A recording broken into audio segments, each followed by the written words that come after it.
Hello everyone. Today I will show you how to change the battery in your Mazda CX-9 key fob.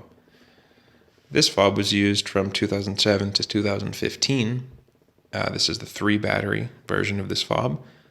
The 3-button version of this fob. If yours has 4 batteries, if yours has 4 buttons, it was used between 2007 and 2013. The procedure to get in here is going to be exactly the same, and they both use a CR1620 battery. So no matter what you have, you can follow along and replace your battery today. Opening the key, flipping that out will reveal this little groove on the inside.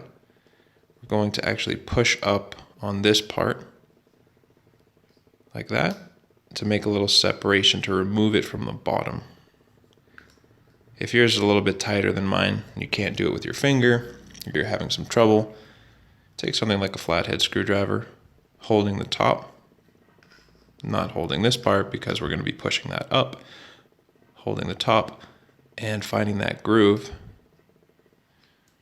Yeah, it just doesn't take that much force to push it up. And I'm going to finish it with my screwdriver to separate these two halves and open it up. Now, this is in there pretty good, and I can't really get it out with my finger. I'm going to show you 2 ways to do it. If you're really prepared and you have a little precision screwdriver like this, comes from a set that I got just for a couple dollars online. I can give you a link for that. If you have this, it's going to be the fastest and the safest way to remove this battery without damaging your fob. Excuse me, but I was also able to do it with a regular pen. So I'll show you both versions. Now, if you have something like this screwdriver, you can just locate this little arrow here. That's where I'm going to put it in, the bottom right corner, going down and just rocking and prying it until it pops out.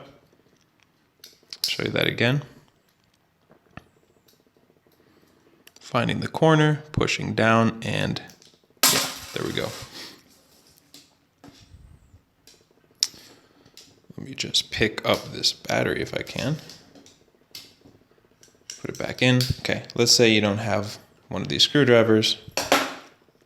You can just take a pen or something like this and, excuse me, going into the same corner, push down and pry, and it comes right out. You might get a little ink on your battery, but that's not a big deal. Again, just pry it out. Now, when you get your replacement, make sure the side that has the brand and the battery information goes down. You're going to flip it upside down. That's the positive side. You're going to put it on the positive side right there. And sliding the top part in first. It's the easiest way. And you just push the bottom down and you're good to go. Line up these 2 halves here. Click it back into place. And you're all done. There you go. New battery, and you're ready to go. Thanks for watching.